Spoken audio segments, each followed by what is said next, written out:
বিশালগড়ে টমটম চালকদের বিক্ষোভ, বন্ধ ট্রাফিক অফিস। ঘটনার বিবরণে প্রকাশ, ব্যাটারি চালিত টমটম চালকদের ওপর অতিরিক্ত ফাইন ধার্যের অভিযোগে বুধবার সকালেই বিশালগড়ে উত্তেজনা তৈরি হয়। বিশালগড়ের সমস্ত টমটম চালক ট্রাফিক অফিসের সামনে জড়ো হয়ে বিক্ষোভ প্রদর্শন করে। চালকদের অভিযোগ, আগরতলায় প্রবেশ করলেই তাদের বড় অঙ্কের ফাইন দিতে হচ্ছে, যা দিনের পর দিন বেড়েই চলছে। বিক্ষোভরত চালকরা আরো জানান, বৃহস্পতিবার সকাল 9টা পেরিয়ে গেলেও ট্রাফিক কর্মীদের দেখা মেলেনি। অফিসও বন্ধ ছিল।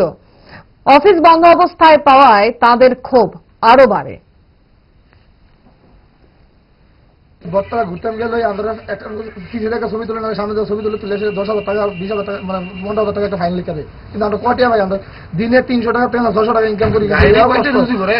সারাদিনে এবার 2জন ম্যানেজার বা 1জন ম্যানেজার আমরা আই যাই, তারা এবার রিকোয়েস্ট করলে, স্যার আমরা কটিয়া ভাই, আমরা একটু মানে এই কামাই নাই, কিন্তু আমরা যে এত টাকা ফাইন দেন আমরা করতে দেবো এই ভাই। আমরা কারেন্ট বিল ইস্টুমনে দিতে পারি না, কারেন্ট বিল দিতে পারি না। ইস্টুমন দিতে গেলে এই মাসে কারেন্ট বিল ভালো করে দিতে পারি না। তারা যদি 10,000 টাকা 15,000 টাকা ফাইন দেয়, আমরা করতে দেবো। আগরতলা গাড়ি বিশাল করাইলে ফাইন দেয়, আর আগরতলা গাড়ি বিশাল করাইলে কোনো ফাইন টেন্ডার হয় না। কিন্তু তারা সমস্যা নাই, ঠিক আছে। ঘুরছি ওরা দাঁড়া করেছে ওই স্যার হিসাব লিয়ে আসি, 2জন ম্যানেজার আছে। ফান্ড লিখব, আমি বলছি ঠিক আছে, ফান্ড দোকানের সময় দাঁড়াইছি, ফান্ডা লইছি।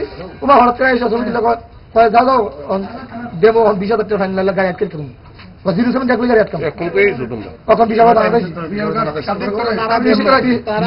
তখন তারা যদি আমরা